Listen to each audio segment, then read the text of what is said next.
चर्चा का क्या मतलब बनता नहीं, है?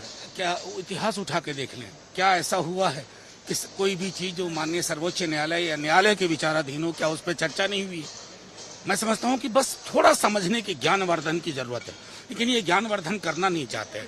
इन्होंने सदन एग्जाम करवा लिया। सिर्फ इससे ये संदेश किया जा रहा है ना कि इनकी कोई दिलचस्पी सदन चलाने में नहीं है, और ये मूलतः एक माईवे और हाईवे संस्कृति को बढ़ावा दे रहे हैं।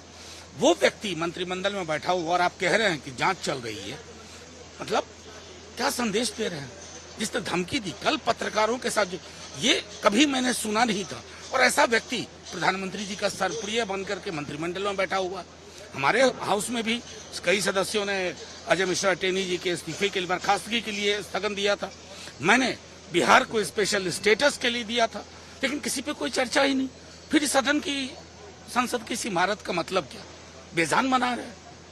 सर क्या माना जाए सर कि सरकार जब अपने तरीके से अडिग है और सरकार साफ तौर पर चुप्पी साधे हुआ है इस पे, और बल्कि ये कहा जाता है कि जब चर्चा नहीं होगी तो इस्तीफे की बात तो कोई दूर दूर तक नहीं आती। नहीं, देखिए, मैं कह रहा हूं कि ये इसी तरह के स्वर हमने किसान आंदोलन के फार्म बिल्स के बारे में सुने थे, किसान कानूनों के बारे में। मुंह की खानी पड़ी ना। मुझे लगता है कि ये शायद अपनी राजनीति के अवसान वाले क्षण में पहुंच गए हैं, जहां ये सीधे तौर पर संवाद करके नहीं समझते हैं। जन दबाव और जन आक्रोश इन्हें समझा लेगा। सर एक और बात आपसे पूछना चाहूँगा।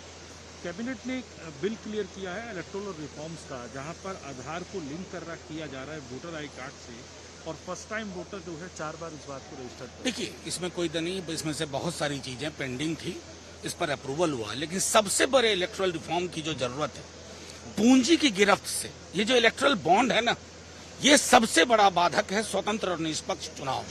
किसको सबसे ज्यादा पैसे मिल रहे हैं जनता जान लेगी ना, तो समझ जाएगी कि ये अनइक्वल फील्ड है।